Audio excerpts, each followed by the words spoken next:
What's up, Packers fans? What's going on? Ready for some extra cheese? I should hope so. It's been a long day. It keeps going. We're talking with you fine folks devoted to Green Bay Packers fans worldwide. Checking it out here across the street from Lambeau Field. Practice number 8 is in the books. Been in the locker room. Heard from Matt LaFleur this morning, but now it's time to hear from you fine folks. But first, got to give a shout out to our friends at Ticket King. That's right. Ticket King's been in Wisconsin since 1992. Staffed with incredible people who want to help you get to Packers games, both home and away. They have a drive-through window. They help organize buses, transportation, tailgates, everything. You can call them, you can find them. The description of this video has a link to their website. If you want to do it directly on the internet, you can go to the Cheesehead TV app, just go to the schedule, individualized links for every game, headed to Ticket King. You also need to get yourself the 2022 yearbook of the Green Bay Packers. That's the official yearbook, people. At PackersYearbook.com, promo code CHTV will get you 10% off. That's promo code CHTV at PackersYearbook.com. And I know what you're saying. Aaron, you've been in camp a week. A little over a week now. It's the same promos every day. Don't you get sick of it? Not at all. We love our partners, but I also want to give a little shout out to something new. A little something promo here. A little Cheesehead TV shout out for tomorrow night. That's right. It's the family night watch party. Once again, Corey and I will be watching the entirety of the family night proceedings. And no, we will not be showing any of the practice, even though we will be asked 4,000 times. We do not get to show anything on the field. It is literally us just watching the practice or even the coverage of the practice here locally. For whatever reason, the Packers do not stream Family Night. You can only watch it if you're in the state and have television access locally. It's mind-blowing to me. I don't get it. They have the ability, they have the rights to do so, yet they don't. It's wild to me. Regardless, Corey and I will be having our live watch party for Family Night starting 7 p.m. local time. That's 8 p.m. Eastern, right here on the YouTube channel. Be there. It's always a lot of fun. It's kind of the kickoff of the season with Corey. It's the first time he'll have been on camera since the last Packer transplants, which I believe was in January. So it's been a while since you all have heard from Corey. It's going to be a lot of fun. I hope you can make it. I hope to see you there. Hello to everybody in the comments section. Good to see everyone. A lot of regulars here, as always. Big B is here. What's up, Big B? Hey, Big B, speaking of yourself and underage Packers, I know you guys are going to be in town, I believe on Sunday, if I remember that right. You know, I know we talked about it yesterday, but give me 24 hours, I'll forget everything. But I'm just making sure Sunday you're going to be in town so that if we have a Cheesehead TV meetup Monday night, then you'll be in attendance because that's what I'm thinking right now. I think Monday night here somewhere in Green Bay, we'll find a spot where they let youngsters in. It's going to be a good time. So circle your calendars if you're in the Green Bay area. Monday night, we're going to hang out. It's going to be a lot of fun. What else we got, folks? What's going on here? We got Grim Chief. I love that name. Thanks for the super chat. Romeo Dobbs' induction into the Hall of Fame is tonight, right? I believe they've delayed it about 16 years, but it's coming. It's definitely coming. No question. No doubt about it. What else we got? Cannot wait for Family Night Watch Party. Yeah, Joey, I'm right there with you, buddy. It's an annual tradition of. It always starts very, very clean, very, very purposefully watching and then it always kind of just evolves into nonsense, which is exactly what it should. Zol, what's going on? Thanks for the super chat. Sales on the Yukashka, I can't even pronounce that thing. Sales on the rise amongst cheeseheads. Haha, great listen. I'm sure it is a great listen. I know lots of people, they were talking about it in the locker room today. The media was. I didn't hear any of the guys talking about Rogers' podcast, but lots of people have been listening. That's for sure. Dylan, thanks for the super chat. It just hit me today. How cool is it that Bakhtiari trusted you enough to do that interview? Obviously, it's not about you, but it's a little about you. That's really nice of you to say, Dylan. It's not about me at all. I think it's mostly just Dave and I have talked about this before. Yeah, he trusts me with it mostly because I try to do the work when it comes to breaking down the game. I know anybody on the beat would have loved to get that interview. But, Dave and I now have known each other for quite a while, seeing as, I've been interviewing him since his rookie year. and he came on my podcast, I think, at like second year in the league. And I remember we had a really good long talk that kind of second time we ever spoke. And since then, it's just been cool. So, yeah, I mean, that's really nice of you to say, but it's really all about Dave. I mean, and it's easier for him to just give the interview to one person because then everybody else is going to pick it up, right? What else we got? Saul, thanks to the super chat. This Packers defense will be just as good or better than the 2010 defense. Go Pack, go! All right, Saul. I feel you, man. I feel you. I hear you, but you need to calm down. Just slow it down just a little bit. I'm right there with you, but don't forget, 2010 defense wasn't exactly that right out the gate. You know, they were good, and they got better as the year went on. Hopefully, that's what we see from this squad, because I do think they will be good right out the gate. How has Kingsley Enikbare looked, Morgan? He's been running almost strictly with the 2s and 3s, so I haven't seen a ton of him. The little I've gleaned, he looks promising, but as far as like playing with the 1s, the team stuff that you really do concentrate on, probably the most, I've seen mostly there's been Garvin and there's been Ladarius Hamilton and Tipa as your kind of supplemental edge rushers when Rashawn Gary or Preston Smith are not in there. So I haven't seen a whole lot of him so far. Definitely looks like an athletic freak. I'll give him that. No doubt about it. What else we got? What's up, Nags? Go Pack, go, Jared. That's a perfect comment right there. What's up? Go Pack, go. What do you think the long-term plan for Love is? I think a lot of that will be determined by his play in the preseason and what he does to his perceived value around the league. Other than that, you'd just be throwing darts. Budo, what's up? Hey, Nags. I know you dislike fantasy questions, but who do I start on all my all Packers fantasy team? Just kidding. Thanks for all that you do. Oh, well, you had me going there for a second. Yeah, no, I'm just not okay. Look, it's not that I don't like answering fantasy questions. I get, just be upfront about it, and then I'll probably answer them. It's the people who try to be sneaky because they know I'm not a big fantasy guy, and then they're always like, so who's running with the third or at third wide receiver the most? Like, it's always like trying to glean something for their fantasy team, right? So I don't mind it. Just be upfront. That's it. It's fine. 69, get healthy. From your Facebook comment to the football god's ears. Outside linebacker depth is my concern. I get you, but I would suggest waiting and watching some of these guys in the preseason games. I think they may surprise you. Darius Hamilton in particular. I think he's had a really solid camp. Now, they could get into preseason games and completely be a total wash, and maybe the Packers make a call. Maybe they make a pickup. Maybe they make a trade. Anything's possible. But I really do think, especially the combination of Tipa and Ladarius, they've looked pretty damn solid. So, I mean, I get it. You want as much talent. You want to hoard it. Nothing against it. But I think they'll most likely let these guys compete here in the preseason and see how it shakes out. Jake Hansen is something going on there. Falk, we've talked about it a couple times. I think mostly they're just giving him looks as far as seeing if he can handle other positions because he's most likely going to make the team as the backup center. That's not written in stone, obviously, but the more you can do, right? But I would be surprised, especially if David comes back, but I'd be surprised in general if he's actually in the mix for a starting role. I think it's much more so about seeing if he can, be that swing interior lineman. It's something that Andy pointed out to me last time we talked, and I thought that was pretty astute.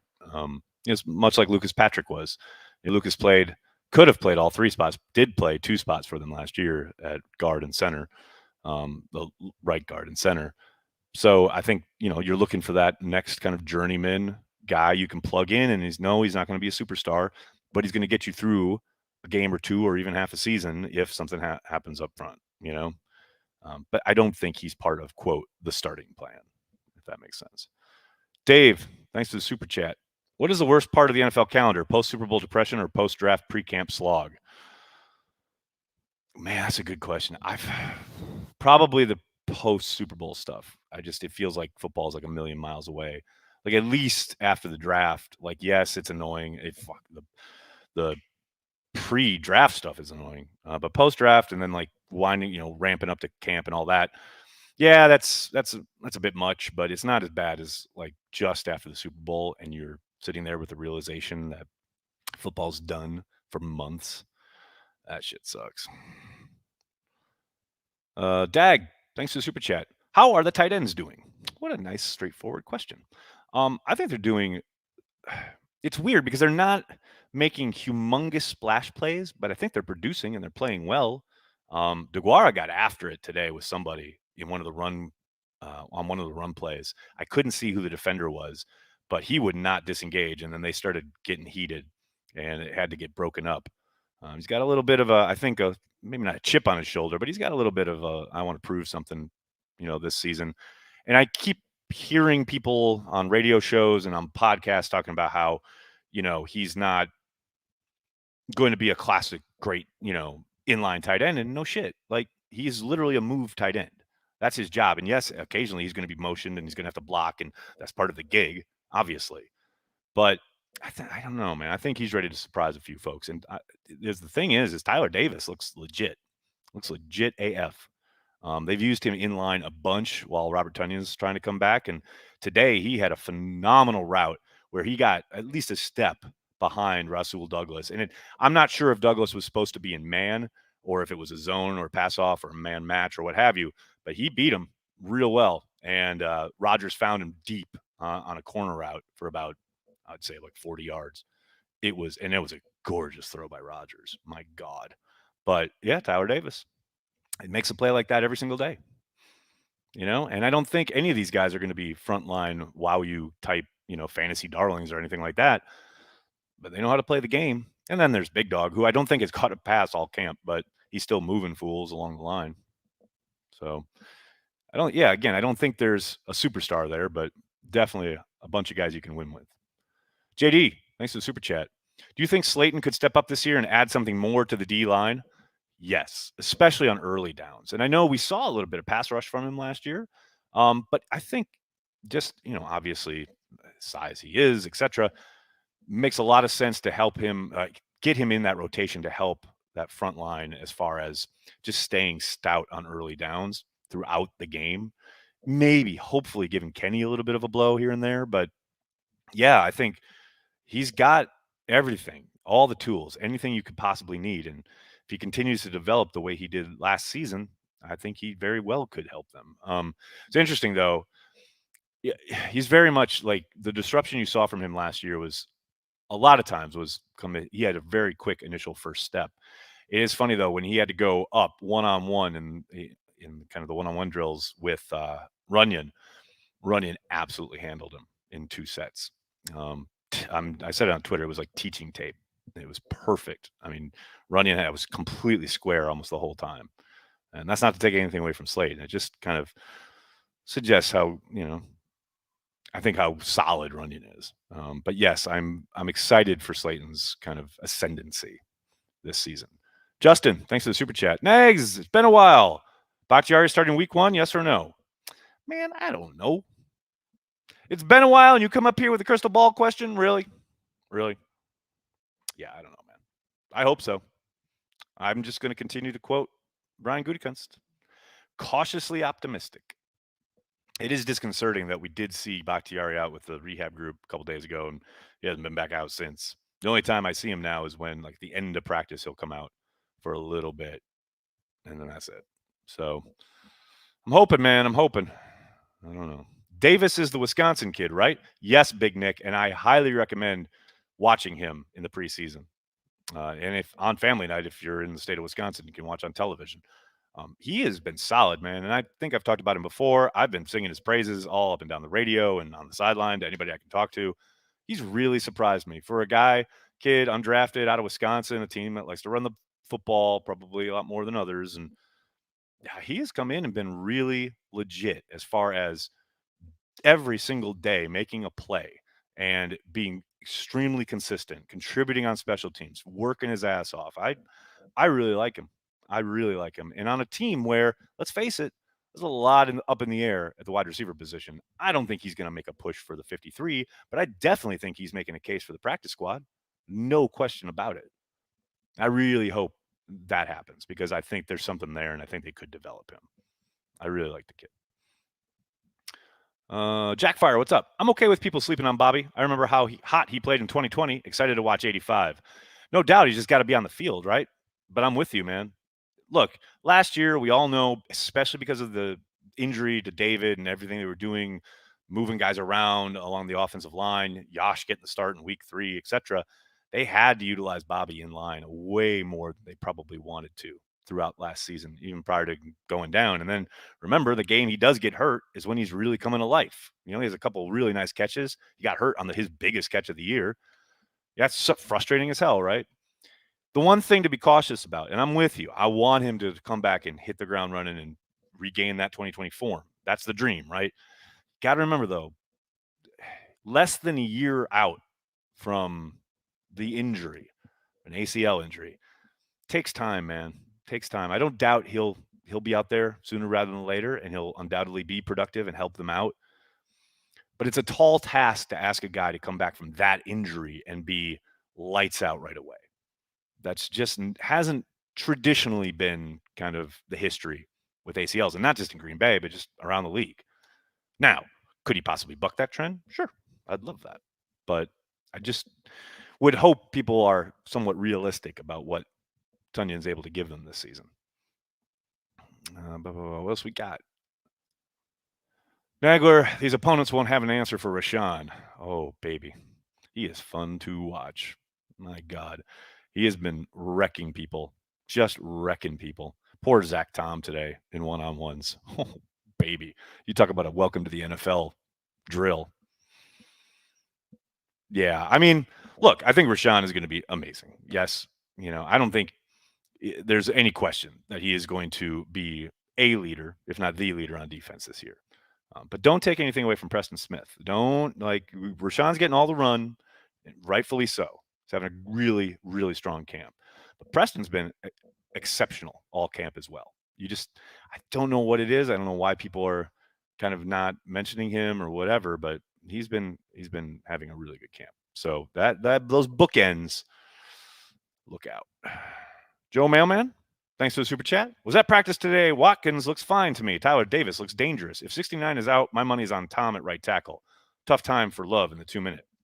Yeah, the 2-minute drill was pretty damn harsh. Kind of for both quarterbacks at the end, but yeah, for J Love, I mean, he had that really rough start. Matt let him go again. For those of you who didn't follow on Twitter, he had an incomplete pass, and then he completed one to the back out of the backfield. I think it was Goodson, picked up a first down. Okay, we're ready to go. And then literally the next play, I thought at first it was a strip sack, but it was an offensive lineman getting pushed into him that caused hit the ball, and it literally popped up in the air, and Tipa caught it and would have run it back for a touchdown. So Matt, 3 plays. All right, let's give him another shot. Well, gave him another shot, and he really couldn't do much with it. Couple incompletes. The last one to Dobbs. It looked like it was a pass breakup. Still hit Dobbs in the fingers. I don't know. Maybe he could have caught it. But, yeah, rough afternoon in the 2-minute. But, hey, Aaron Rodgers ended 2-minute with an interception, trying to hit DeGuara down the seam on a second down. It wasn't even fourth down, So you live and you learn. You learn from it. Hopefully you improve from it. You look at the tape. But, yeah, no question. Tough 2-minute day for Jordan Love today. Absolutely. Since I have stumbled upon Cheesehead TV on Twitch, the followers have more than doubled. Affiliates coming soon. Thanks, buddy. Keep spreading the word. Spreading the good word to all of Twitch. It's weird. I look around on Twitch sometimes and I see so much incredible content and like really creative people. I don't see a ton of football stuff and I certainly don't see a lot of Packers stuff. So just keep letting people know that we're here. We're talking Packers every day during the week. And then on Sundays or Mondays or whenever the hell they play, we'll be having our watch parties on Twitch as well. So join us. It's going to be a lot of fun. Vex, what's up, man? Thanks for the super chat. Where can I find Romeo Dobbs highlights from camp? You can't. Packers won't let you film anything. Occasionally you might get it from one of their website kind of cut up things, but even those are just like they aren't allowed to film team stuff. Well, that's only drill work. So the one-on-ones, all the stuff in teams, the only people who have footage of that are the coaches. And I know it's frustrating because you see all these other teams and training camps are in full swing and you see a ton of other film from other teams, Packers don't fly. Packers don't do it. They don't want anything out there. It is what it is. Now, what's funny is that, like, if you were an industrious young blogger, you could sit up in stands, take some footage on your own with a really nice camera, and then maybe send it to Cheesehead TV. I'm just saying, I don't know. It's just like, that's just a possibility that's out there, because you can't get in trouble because you're not a credentialed member of the media, so you can film all you want. Although, if you go really deep, and I'm talking real deep on the Packers website, and you look at the training camp section, there is, like, in a very, very fine print, a thing about how they can they can confiscate your phone or something. Now, maybe not confiscate, but they can shut you down for filming anything at training camp from the Ray Nitschke Field. But it's like never enforced ever. A-Rod's favorite blogger. Yeah. I was just trying to get I mean, hey, shout out to Aaron. I actually messaged him afterwards last night, and I said thank you, because it had been like 3 questions, and I kept trying to ask a question, and Aaron could tell, and he literally said before the question that Tyler cut up, he had said, I'm going to him next, pointing to me. And then I started to ask the question, and someone still jumped in. And that's when Aaron said, Nags is going next. But, and like I said, it was very nice of him. Big B, I will be filming the entire practice for everyone. Knew I could count on you, bud. William, thanks for the super chat. Hey, Nags, hope you're having a good day. Unicorn of training camp so far? I mean, you can't call Romeo Dobbs a unicorn, especially since everybody knows about him. But he looks special. I'll say that. Other than that, I wouldn't really bestow that on anyone else. A lot of people having a strong camp. There's no doubt about it. I think Adrian Amos is off to a fucking fire start. And he's had a number of really nice breaks on the ball, big pass breakups. Had a big interception in 2-minute drill today to end the offensive threat. But yeah, no true unicorns, I don't think. I'm ready for the animated BJ Raji dance emote. I'm all in. Dave, thanks for the super chat. I've accepted it might be bumpy to start, but I've talked myself into this being the Packers' year. That's a healthy outlook, man. I like it. I think there's a very good chance that all plays out. No question about it. I mean, yeah, that first month, it's no cakewalk. No question about it. It's going to be tough. It's going to be a tough one. Tell Monson that. What should I tell Monson? What lies is Monson spreading now? No, I'm kidding. I love Sam. Love you, Sam. Hope you're doing well. All right. I'm going to get going before I start besmirching the good name of other media members. Hope you're all doing well. Thanks so much for hanging out, talking Packers each and every day, Monday through Friday, right here on the Cheesehead TV social channels. Programming note, no chat tomorrow because I'm going to be live all night with Corey for family night. So make sure you tune in for that, starting at 7 p.m. Lambeau time, Friday night, for all the festivities from Lambeau Field. We will have not only myself, Corey, chatting it up, talking to you fine folks, but afterwards, we will have live coverage of the Lambeau fireworks. You love it. You know you do. All right, everybody. Thank you so much. Have a great night. Talk to you tomorrow. Go Pack, go.